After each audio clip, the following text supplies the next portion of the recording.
action. I can't get no call to action, but I try, and I try, and I try, and I try. Hello and welcome to Call to Action, the go-to podcast for anyone trying to make sense of the world of marketing, advertising and beyond. In an industry that is a minefield of utter bollocks, we aim to capture our heroes and allies from the front line to have a chinwag with. It's like Pokemon Go, with the single but vital exception that it's not a short-term bandwagon of shite. It's brought to you by Gasp, and I'm Giles Edwards, co-founder and MD. Today, I've caught Sarah Townsend. One of those annoying people who loves their job, Sarah is a freelance marketing copywriter with over 20 years' experience crafting powerful, persuasive copy for clients such as RTL Group, NSPCC, and Mind. Based in beautiful Gloucestershire, where she has 2 well-behaved children and 2 badly behaved cats, is where she penned her own recent bestseller, Survival Skills for Freelancers, providing practical advice about the nuts and bolts of freelance work. Sarah hates the word whiff, is partial to an ice-cold Baileys and says, be prepared for some hard graft. Value your time off and pay yourself first. Welcome to the show, Sarah. Thank you for having me. It's a pleasure to be here. Right, 7 quickfire questions then. Coffee or tea? Coffee. Write or type? Type. Stick or twist? Oh, twist. Agency side or client side? Both, for different reasons. Right, these get harder now. Right, luminescence or twilight? Luminescence. Oh, that was easy. Yeah. Okay. Right, Apple, Think Different or Yellow Pages, J.R. Hartley? Oh, Apple, every day of the week. And lastly, Andrew Ridgeley or Cary Grant? Cary Grant. Amazing. Well, Sarah, thank you so much for joining us. We always like to kick things off by celebrating the sometimes linear, often quite remarkable routes that guests take in their career, particularly at the beginning. So how did your journey begin? Because I know it didn't involve university, which is quite topical given the current shitstorm. But tell us more. How did it start? Well, as you say, I never wanted to go to uni. I had no intention of doing it, even though I had the head of sixth form and the careers advisor at my school telling me that it was a waste of talent or God knows what. And I kind of wanted to find my own path, get a bit of independence and start earning some money. And I applied for a couple of jobs for local insurance companies and got offered both of them, which was kind of nice.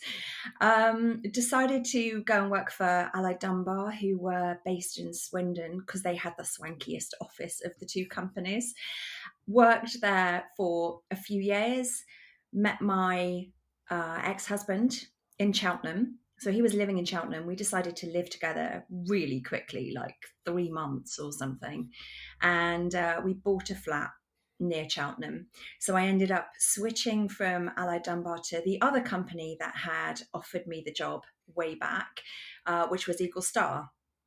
So I worked with them doing mortgage applications for a little while until their marketing department relocated down from London, or up from London, or however you want to describe it, and took a job with them as a marketing assistant. Worked my way up to their publications controller with my own little team. And then at some point after about 3 years, they decided to make a third of the marketing department redundant. And they were offering really good redundancy packages. So I wasn't loyal enough to the company to turn that down, I have to say. So I actually contacted the company that were publishing our customer magazine at the time, who were based in Clifton in Bristol. And I asked them if they would have a job for me. And they said, yeah, absolutely. Come and join us. We'd be glad to have you as part of the team. So I left Eagle Star on the Friday with an 11 grand payoff and started work at Specialist on the Monday. And yeah, with hindsight, probably would have taken a little bit of time off, live and learn. But yeah, so I worked for the magazine publishing company for 3 years, then became pregnant, and then decided to work for myself. So that's my kind of route to freelance life. Okay, that's interesting. And so, would you say it was a case of learning on the job then? I mean, you just used the phrase "live and learn," Oh, but very I suppose much. that sums up that time. Yeah, very much. Like every job I've ever done, I've learned on the job, and I've been fortunate to work for some companies who have been amazing at training. Eagle Star, for example, they used to send the marketing department to the Chartered Institute of Marketing down in Berkshire, if I remember Hmm. rightly, Cookham, and I go off on residential courses and learn how to write for print and this sort of thing. And yeah, so I've literally learned as I've gone every step of the way. Yeah, fantastic. And so then I suppose then having to at least consider time away from that employment is I suppose quite a challenge. But you opted quite quickly, I understand, to just set up as freelance. How did that come about? To be honest, I was kind of encouraged into it, shall we say, because I always knew I didn't have it in me to be a full time mum. And I wanted to work part time around when my daughter was small, and I wanted to put her into nursery a couple of days a week.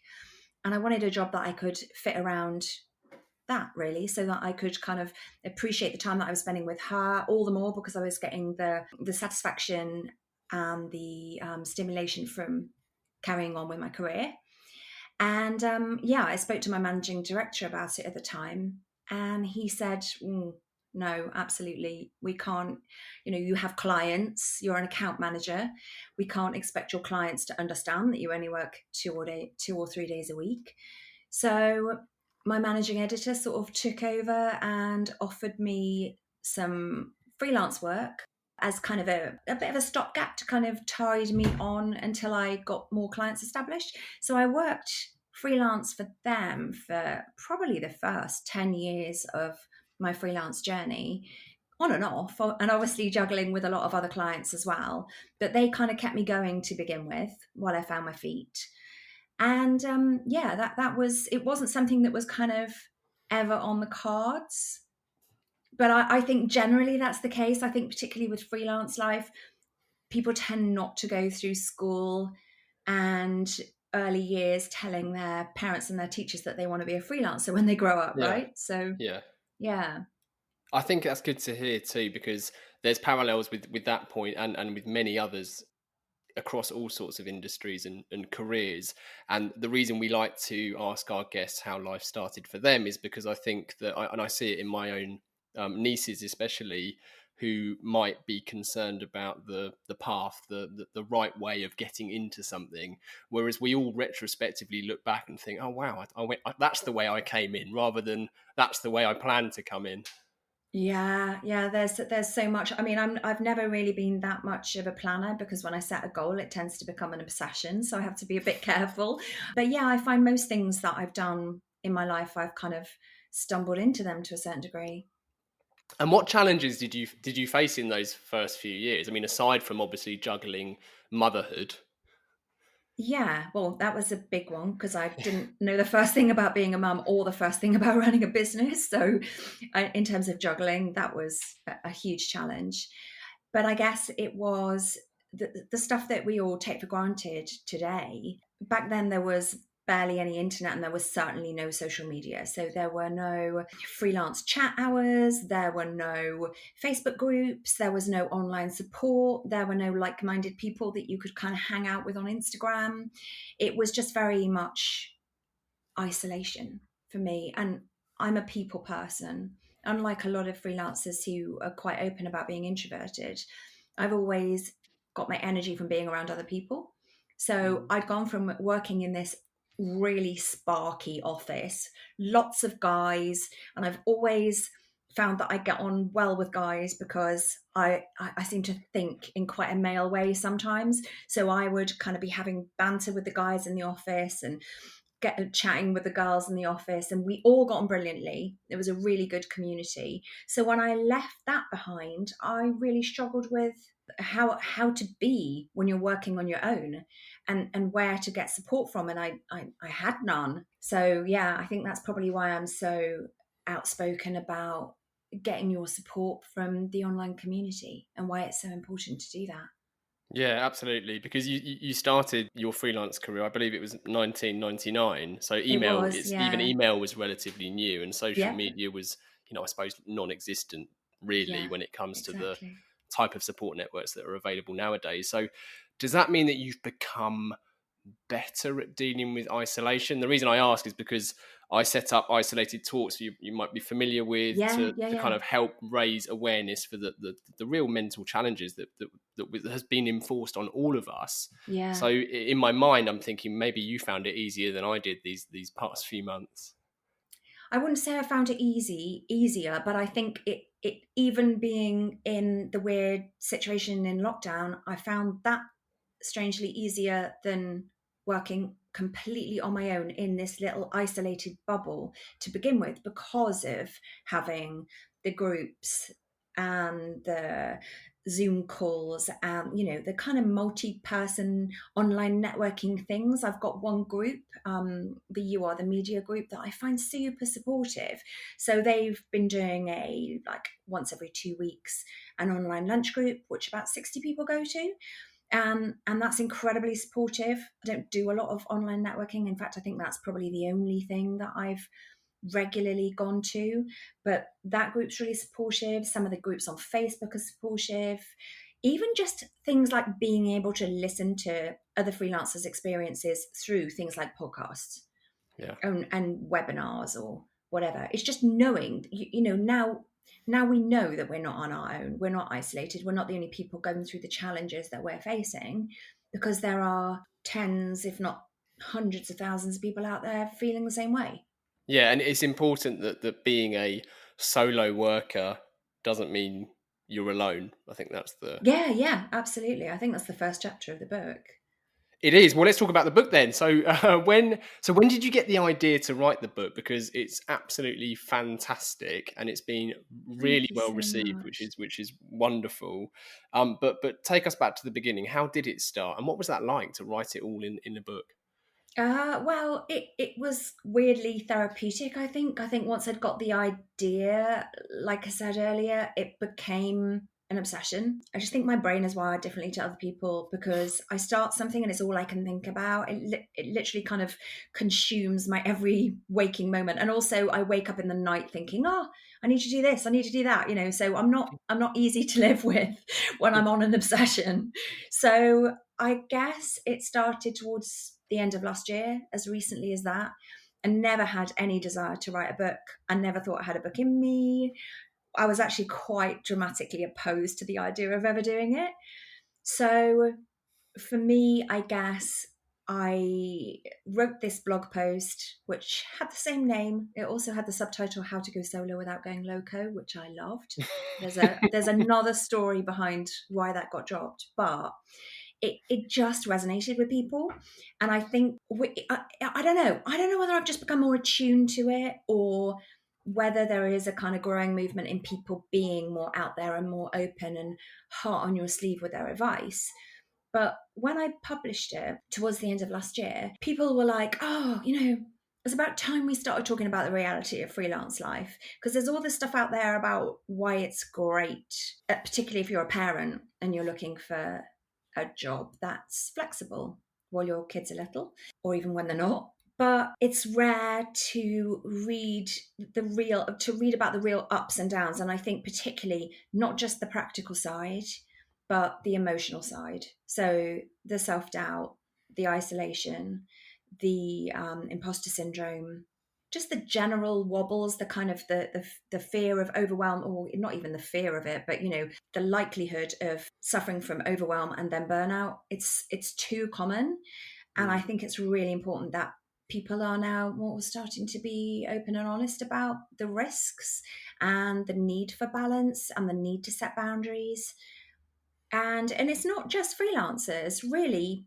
anybody anybody in any career, but I do think if you're employed, there are clearer boundaries around when you start work and when you finish work. Whereas when you're self-employed, you set those boundaries. And if you're anything like me, when I'm working, when I'm full on with a job that I'm thoroughly enjoying, which to be honest is most of them, I'm lucky enough to be able to pick and choose what I work on.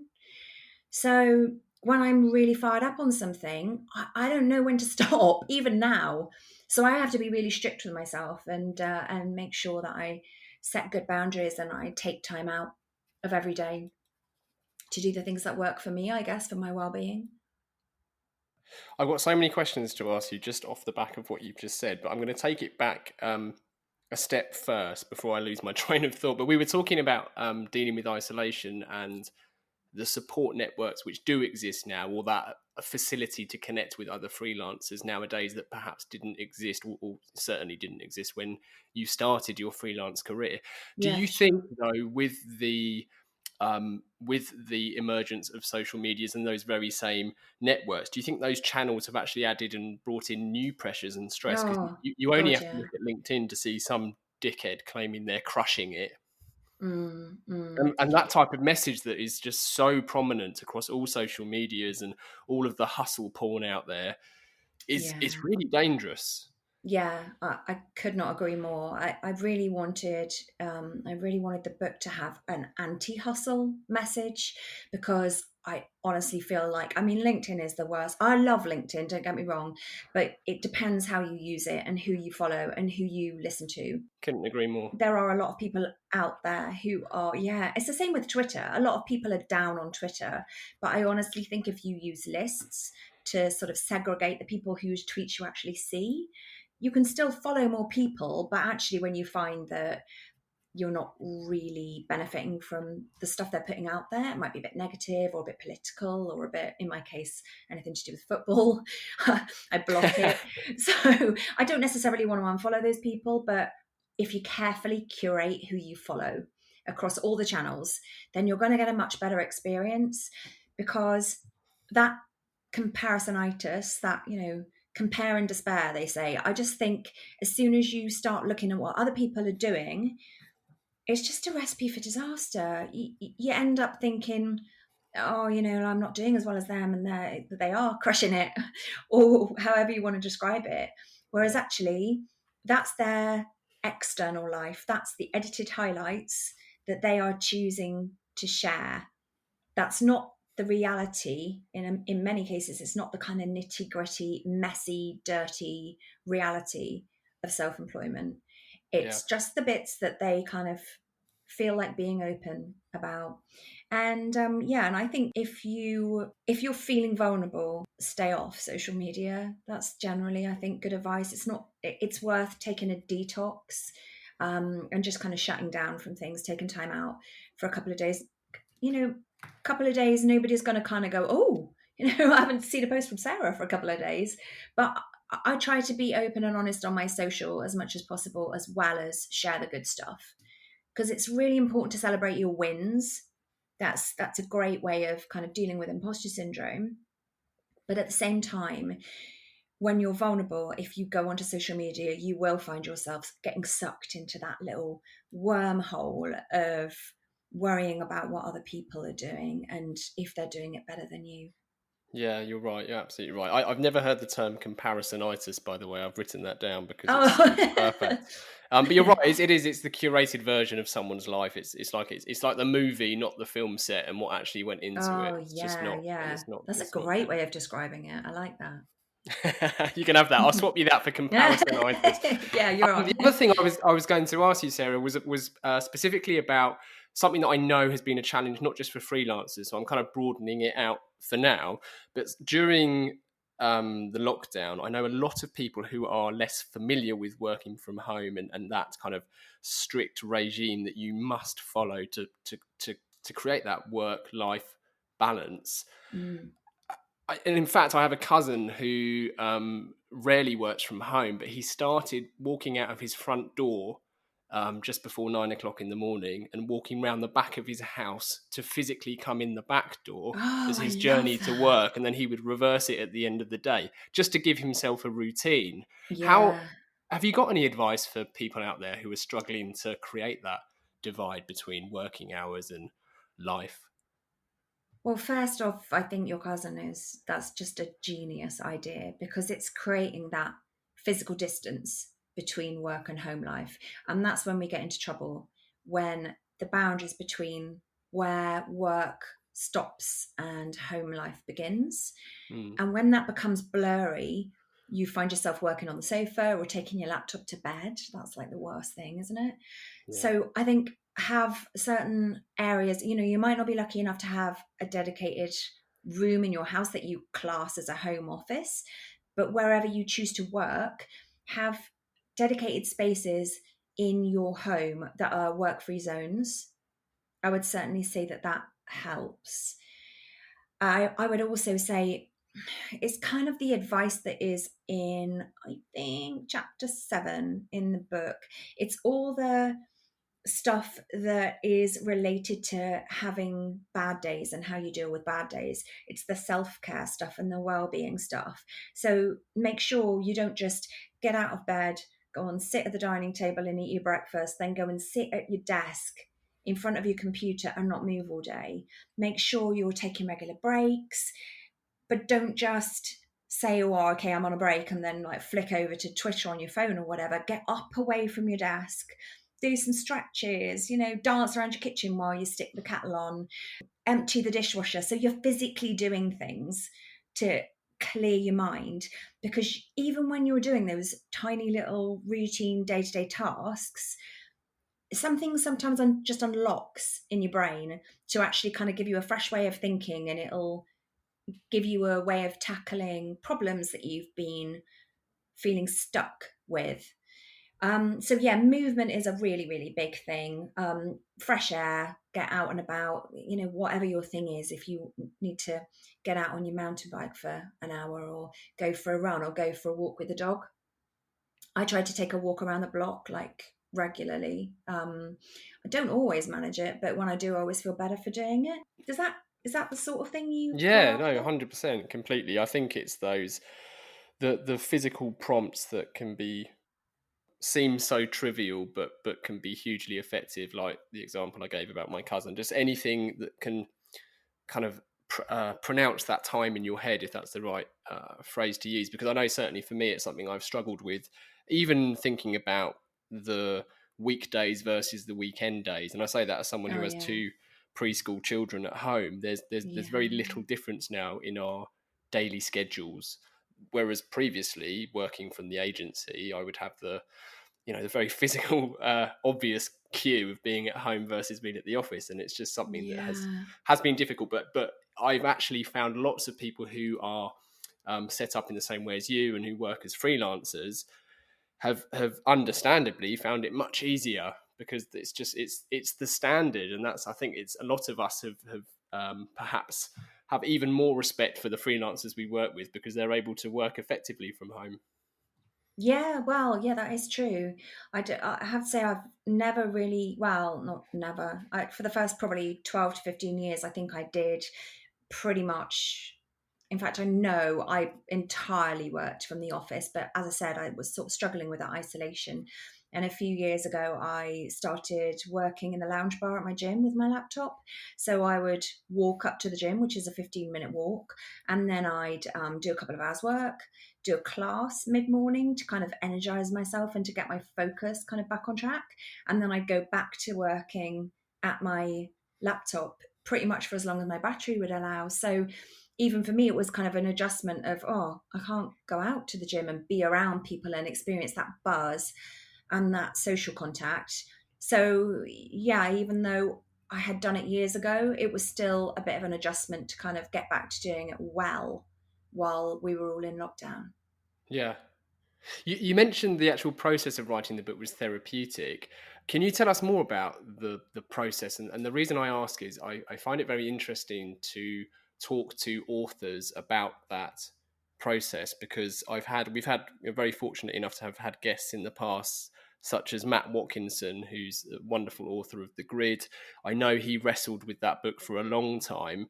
And then on the other end of the spectrum, I spoke to a lady called Paulina Tenner recently, and she says she practices the vomit edit, where she literally just chucks everything out, and then once everything's out, she can then assemble it and edit it. And in fact, Oh, I love Tom, that idea. yeah, it's great. It just seems so Yeah. accessible, and it's exactly the same as the excellent Tom Albrighton, who I know you're obviously Oh, yeah, Tom's great. very familiar with. By coincidence, he tweeted earlier today, I don't know who needs to hear this, but if you're thinking of writing a book, just start. Once you've written one bit, the next will become Yeah, clear. that's really true. Where on that spectrum do you sit? Yeah, yeah. I sit on I sit the kind of very far end in the I felt like the energy took over and it wrote itself. But because I'm a perfectionist, control freak editor by background and by by nature, Yeah. I I did edit as I went. So I would probably put together one chapter, but I didn't write in any sort of order. But at the same time, I had the benefit of not starting with a blank page. So I wanted to use the blog post that had been so well received as kind of a starting point. So I just copied the blog post, pasted it into a doc, and just kind of had that as my first draft for the book. And I guess it just started to shape itself in a really organic, I hate the overuse of that word, but kind of is what it was. It just kind of found its form. And I had that really good, strong structure to begin with. I knew that a big chunk of the book was going to be taken up with the myth side. So I wanted to share the myth and then share the reality from my own experience and from the experience of the other freelancers who are quoted in the book, over 100 of them. And then I wanted to share the advice that was specific to the reader on the back of that learning. So having that really strong structure for the book was like a framework. I never actually I've seen some people who've gone to amazing detail by having big planning sheets, like big pieces of paper or whiteboards or even spreadsheets. Being a words person, I hate spreadsheets. But yeah, I mean, I've seen people who've been so organized in that respect, but that's just not the way my brain works. So I just kind of went for it and dipped in and kind of went, okay, so today the chapter that wants to write itself is the one about dealing with isolation, and the following day the chapter that wanted to write itself was the one about money. So yeah, kind of scattergun, I guess, but scattergun in the world's most obsessive way imaginable. That's nice. There's a nice balance, a nice contrast. But I like the fact that you said you had that format to work to, and that format is It really wonderful. helped. And I must plug one more thing that Tom said, which I've heard echoed by numerous others. And Tom actually wrote, I've been freelancing for over 15 years and I wish I'd read this book on day one. Every page is packed with practical advice and hard-won wisdom. Get it. And that's what's so good about the book is I think it's not so much even a lot of our conversation has been more on the kind of mindset and mental health perhaps side of things. And they're the real key challenges. It's not what's so bizarre, and it's definitely parallels, and you make this point in the book, it's definitely parallels with being someone who runs a business is it's not the doing your job or the bit you understand is your job that's the challenge, it's everything else that comes with it. And that's what you kind of communicate so well in the book. Yeah, that just gave me goosebumps. That is exactly what it is, because when you start self-employment, you do it, generally speaking, if you've had a choice in the matter, you do it because you want to do more of the thing that you love, whether that's graphic design or coding or copywriting, whatever it is, you do it to do more of that stuff. But I think nobody really warns you how much of that extra padding and stress and like just logistics and all the crap that surrounds doing the stuff you love. Yeah.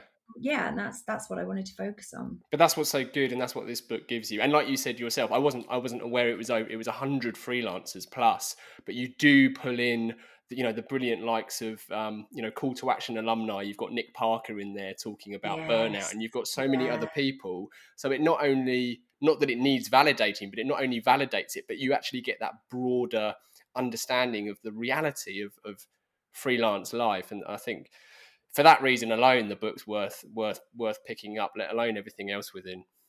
I also like that you hate spreadsheets, by the way, and just for no real reason, I need to tell you that my father-in-law keeps a spreadsheet of what's in the freezer. Oh my God, really? The less about that, the better. He deserves no Wow. time other than us thinking, oh my God. God, do you know what? That's actually kind of a genius idea, but I just wish somebody else would do it for me. Someone else can like maintain my freezer with a spreadsheet. I have to share something in response, and that is that I picked up a new client this week through a graphic designer who I met through one of the online Zoom things, and their brief was in Excel spreadsheet format. And the literal first thing I did was copy and paste everything from the Excel spreadsheet into a Word doc, just so I could cope with it. I could cope with looking at it, because like, why would you brief a copywriter in a spreadsheet? I am at a loss for an answer to that question. Oh, it's terrifying, isn't it? Context is everything. Yeah.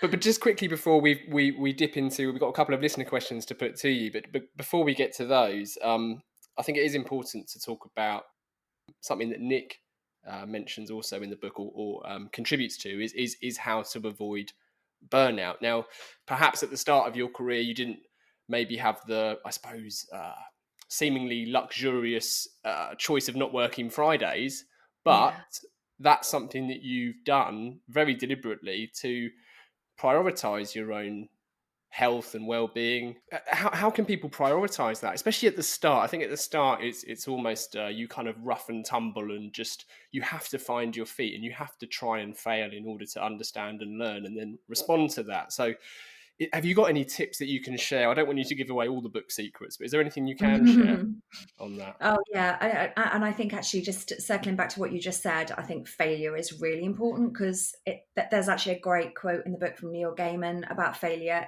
Whether you buy the book or don't buy the book, look up Neil Gaiman on failure. It's absolutely brilliant. I think it was his New Year's Day message.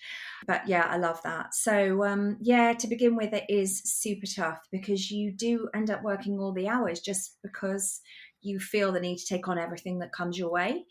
And to a certain degree, that's how you build up your portfolio and get the recommendations and the reputation and the word of mouth kind of kudos that you need to continue to grow your business. But I think it's really important to know what your limits are. And to begin with, you probably won't know.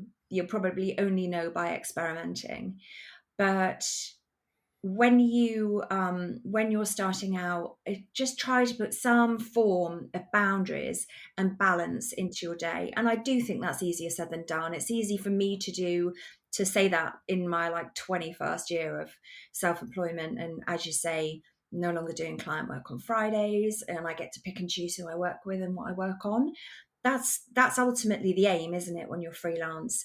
And the idea of the book was to help people get to the point where I am now, but not to take 15 odd years to get there. So yeah, I digress. I do that a lot. Yeah. No, I do too. What hope have we got? Yeah, precisely. Try to perhaps have other people keep you accountable. So your partner or your family, or pick on a trusted friend who's perhaps going through the same journey as you, and say, look, I really want to finish at 6 tonight.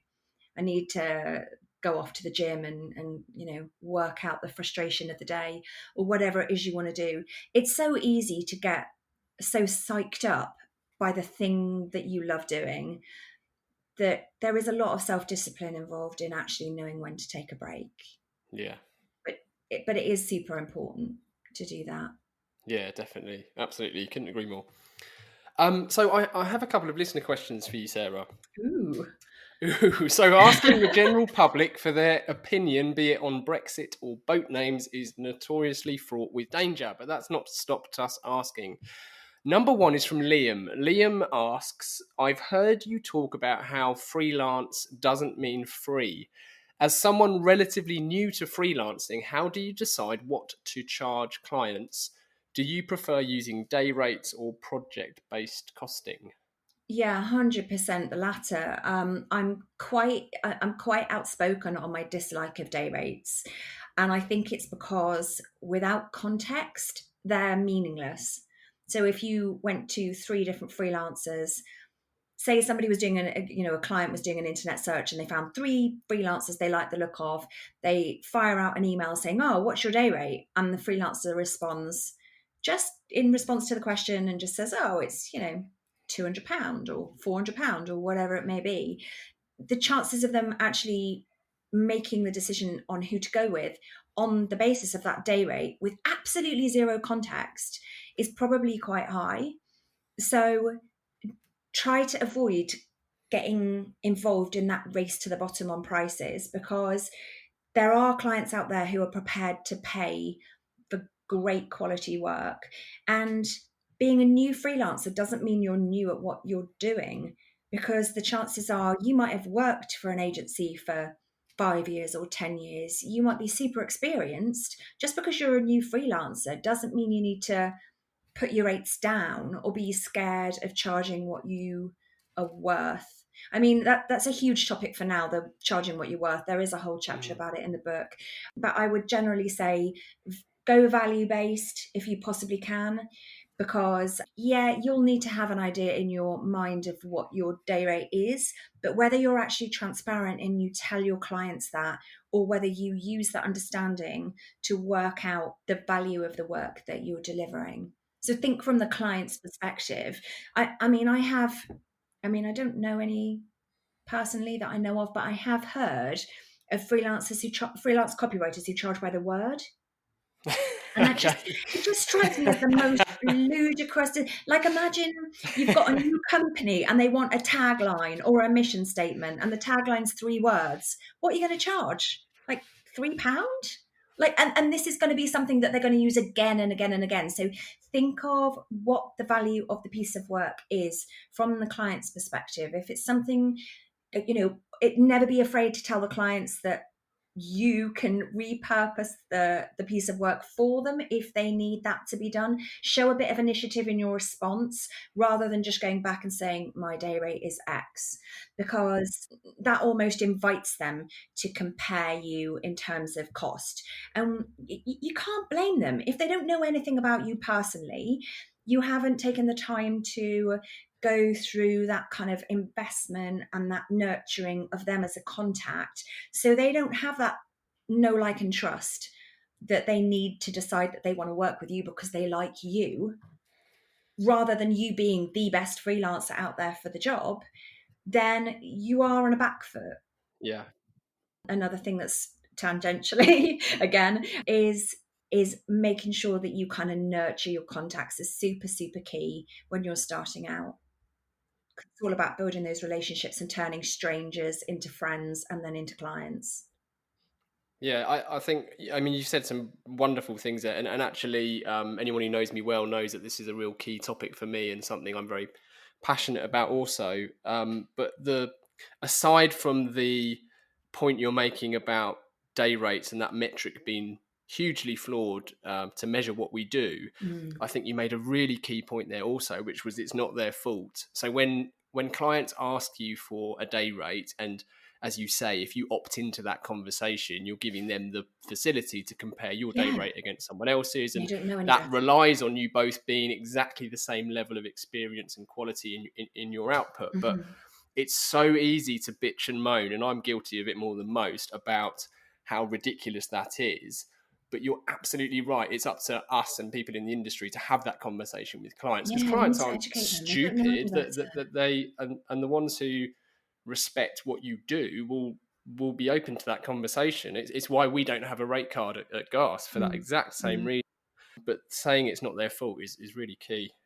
Yeah, and I think it's the traditional way people cost for jobs, or people source the right supplier for a job. I don't like people calling freelancers suppliers, but I guess ultimately that is the case. But I think the dream is to get on a level with them where they trust you as a trusted partner, and that's when you can start kind of really adding value with your experience. And they might come to you and say, oh, can you give us a quote for doing this? Whereas actually, when you drill down with asking some questions about what they're trying to achieve and their goals for the project, you might be in a position, based on your experience and your knowledge, to actually suggest to them a completely different approach. And that's when you have the chance to stand out, because the other freelancers probably did go back and say, oh, 300 a day, 250 a day, 500 a day, whatever it is. If you're adding value at that initial stage without giving away ideas free, you're going to stand out. Well, it's a fantastic answer. I think for the type of stuff that we do, there's certain things that can be accurately described and costed in units of time, but for the most part, the real value we bring in the creative side of things is just the wrong metric entirely. Yeah. I can't believe it's almost a spoof that you know of or have heard of people charging per word. I mean, that I had a conversation with it's a madness. I had a conversation with the brilliant Dave Harland not so long ago. It must have only been a couple of weeks ago, about that whole idea of pricing per word, and it's almost too ridiculous to even give any airtime, because there's so many ways you can just attack that flawed. It's just ridiculous. Yeah, come at it from every angle. It's wrong on every level. It's ridiculous. I think I said something ridiculous like the Mona Lisa is a picture of only one woman, so why is that worth so much? It's just ridiculous. It's absolutely ridiculous. Question 2 is from Becky, and we've definitely touched on this already, but if there's anything else you can add to our earlier conversation, I'm sure she would appreciate it. Becky says, like a lot of people, because of the coronavirus pandemic, I've started working from home. Although I've enjoyed the lack of my commute, I found sticking to a new routine difficult and my productivity has suffered. Do you have any tips? Yeah, productivity wise, the stuff that I mentioned earlier about the self-care and well-being, so making sure that you are taking care of yourself so that you can be the best freelancer or the best whatever it is you do, that you can possibly be, that just restores your energy and it restores your ability to deliver an amazing service to your clients. So the well-being / self-care. Another thing, I had 3 things in my mind. I've just promptly forgotten the third one. But the second one is, third one, know your own strengths in terms of productivity. So you might be somebody who just can't get going until 11 in the morning. Give yourself a lie-in if you find that helps. Start work later and then work later into the evening. Or if you've got young kids, work after the kids have gone to bed if you find you're productive then.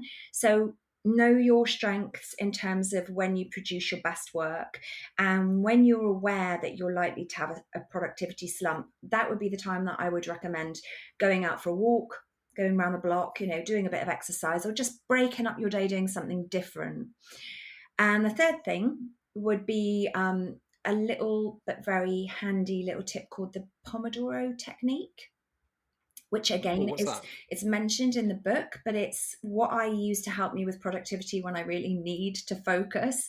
So it splits your day into 25-minute chunks. And the idea is you get a tomato. No, you don't get a tomato. Giles, what am I talking about? I'm holding a tomato. What do I do next? You get a timer. And the reason it's called the Pomodoro technique is because I think it's Italian for tomato. And it was based on those tomato-shaped timers. So that's where the name came from. So, so you split your day into 25-minute chunks. You work solidly with no distractions whatsoever, no notifications, not picking up your phone, not taking phone calls for 25 minutes, and then you have a 5-minute break. You do that 4 times in a row, and then you have a longer break, say 20 to 40 minutes after the 4th Pomodoro. And that works for me. I don't think it works for everybody, but it does. A lot of people have said they found it helpful. Yeah, that certainly helps. Set an email autoresponder. That's another good one, because I think emails can be such a time drain when you're trying to focus on the work, the creative output you're putting out there. So if you set an auto response saying you're just checking your emails a couple of times a day, and there might be a short delay before you respond, but it gives you the opportunity to focus on doing your best work, then the chances are that people who are getting the auto response will respect the fact that if they use you for their work, you will be focused and you're not going to be distracted every 5 minutes by other clients wanting a piece of you. So yeah, that's probably my final tip. That's a good tip as well, because I've always thought there's a psychological element when you email something, which would likely be the case here, where you need help, basically. So you might be contacting a freelancer that you know is working on a project, or you want to know their availability, whatever it might be.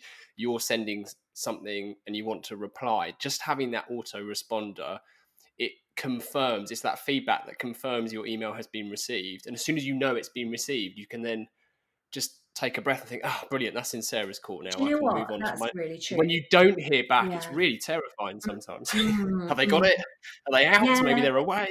It's a good bit of like almost kind of validation by tech, I suppose. And I hadn't thought of it that way. So that's kind of an extra benefit for setting the autoresponder. I think that's a really good one. Cool. Okay. Well, there you go. I hope Becky's happy with that. I'm sure she will be. The final part of the interview, Sarah, is our 4 pertinent posers. Starting with number 1, what advice would you give to your younger self? Every single thing in the book, Yeah. because I wrote it to be advice for my 29-year-old self when I started out my freelance career, because there was nothing like it around then. So yeah, it's a cop-out answer, but it's true. Sorry. No, that's fine. That's good. That's good. Number 2 is, if you could banish one thing from the industry, what would it be and why? I guess that feeling that we're up against other people who are doing the same job as we are. So there's quite a big push on some channels, like Instagram's quite good for this: collaboration, not competition. And I think seeing your competitors as people to fear and people to be kind of closed off against is just, we're missing lots of opportunities. I don't think it's as much of an issue, but maybe that's because it's not as much of an issue for me now. I've got a really good, strong support network of other freelancers and other copywriters through my own Twitter and my own LinkedIn and my own Instagram. But I know a lot of people out there, they're like, whoa, why would I want to connect with you? You're doing the same job as I am. You're the competition. So stop seeing the competition as something to avoid. Yeah. Well said. Well said. Number 3, so aside from the brilliant survival skills for freelancers, which we will link to in this episode's listing, are there any other books that you would recommend to our listeners?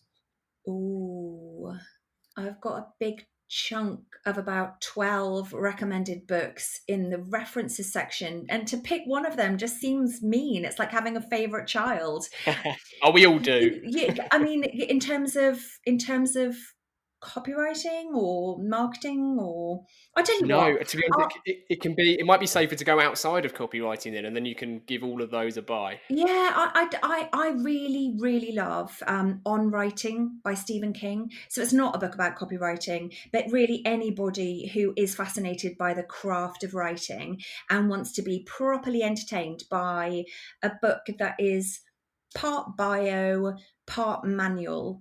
It's just brilliant. It's probably the most tweetable book I've ever read. I just went through it the first time. I actually have 2 copies, weirdly, long story. But the first copy I read, I just scribbled all over it and highlighted it left, right, and centre, and it took me bloody ages to read because I kept pausing to tweet bits that I thought were absolutely brilliant. So yeah, On Writing by Stephen King. Amazing. Oh, fantastic. I don't think that's come up actually so far. We're Oh, good. I 45 like to be or so different. episodes. Yeah, there you go. Well done. And then number 4 then, Sarah, is we always dedicate every episode to someone, and we bestow that honour on our guest who has to give their reason why. So would you kindly dedicate this episode? Oh God. Can it be like a figurative person? Yeah, let's do it. Does it have to be a named person? No, right. Okay, so it's going to be to the person who has had their life turned upside down on the back of lockdown, and maybe they've been furloughed, maybe their furlough scheme's coming to an end and they're losing their job. They're terrified to go out on their own, but they know that it's what they have to do, and they're really scared of taking the first step. That's what this episode is dedicated to, that person. That's excellent. Well, this episode is very proudly dedicated to that person, or sadly probably that group of people. But you're right; it's important that it's seen as much of a next step, which, whilst it can be daunting, can also be very promising too. So Absolutely. excellent. So as a final call to action, everyone listening can head over to this episode, and we've shared links to everything discussed. So links to Sarah's social medias, to survival skills for freelancers, to On Writing by Stephen King. How else can our listeners get more Sarah Townsend? I guess connect with me on my most used socials. I'm most active on Twitter, which I am STE copywriting, and LinkedIn. But if you do connect, be sure to drop a little note and just say you heard me on Giles' podcast, so I know where you've come from, because I tend to not accept all random requests unless I know where they've come from. It's just nice to make contact too, right? So LinkedIn, Twitter. If you wanted to go to survivalskillsforfreelancers.com, that's got all the info about the book, and it also links through to buying the book on Amazon and also to my copywriting website. So that's where you can get a bit more of a dose of me. And there's a newsletter too, isn't there? There is a newsletter. I can put the link. I can send you the link so you can put that in your sign up. I will do. Well, Sarah, thank you so much for joining. It's been a real pleasure. Oh, it's been an absolute pleasure. Thank you. Thank you for having me on. And finally, thank you to everybody listening. If you've enjoyed this episode, please do share it and review the pod. Keep questions and guest requests coming in. To get in touch, it's easy to find Gasp online. You can check out CTA Pod on Instagram, or just email hello@calltoaction.co.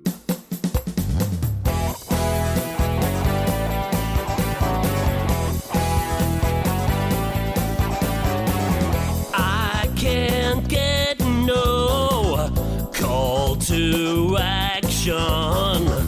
I can't get no call to action, but I try, and I try, and I try, and I try.